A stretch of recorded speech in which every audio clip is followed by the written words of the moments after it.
Hi friends, ಇದು last week Chamundi ಬೆಟ್ಟಕ್ಕೆ ಹೋಗಿದ್ದಾಗ ತೆಗೆದಿರೋವಂಥ ವೀಡಿಯೋ.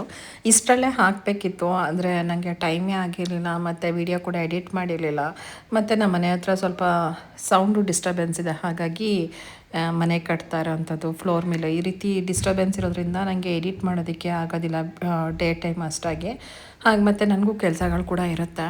ನಾನು ಇವಾಗ ಲಾಸ್ಟ್ ಇಯರು ಮತ್ತು ಈ ವರ್ಷ ಮಾತ್ರ ನಾನು ಆಷಾಢದ ಟೈಮಲ್ಲಿ ಹೋಗಿರೋವಂಥದ್ದು ಚಾಮುಂಡಿ ಬೆಟ್ಟಕ್ಕೆ. ಫಸ್ಟಿಂದ ಏನೋ ಈ ಟೈಮಲ್ಲಿ ಹೋಗ್ತಿರ್ಲಿಲ್ಲ, ಆದರೂ ಯಾವಾಗಲೂ ಸಿಕ್ಕಾಬಿಟ್ಟೆ ಅಂತೂ ರಶ್ ಇರುತ್ತೆ.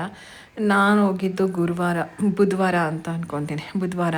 ಸೊ 200 ರೂಪಾಯಿ ಟಿಕೆಟು. ಫಸ್ಟೆಲ್ಲ ಲಾಸ್ಟ್ ಇಯರ್ 100 ರೂಪಾಯಿಂದಿತ್ತು, ಇವಾಗ 200 ಮತ್ತು 50 ಹಾಗೆ 1000.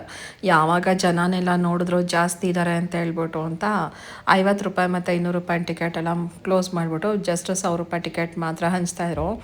ಇಲ್ಲಿ ಒಂದು ಹೇಳಬೇಕು, ಯಾರಿಗೆ ಬೇಜಾರಾಗುತ್ತೋ ಇಲ್ವೋ ಗೊತ್ತಿಲ್ಲ, ದೇವ್ರು ಮಾಡೋದಕ್ಕಿಂತ ಹೆಚ್ಚಾಗಿ ಟಿಕೆಟಿಂದನೇ ಅಂತೂ ಚೆನ್ನಾಗಿ ದುಡ್ಡಂತೂ ಚೆನ್ನಾಗಿ ಮಾಡ್ತಾಯಿದ್ದಾರೆ ಮಾತ್ರ.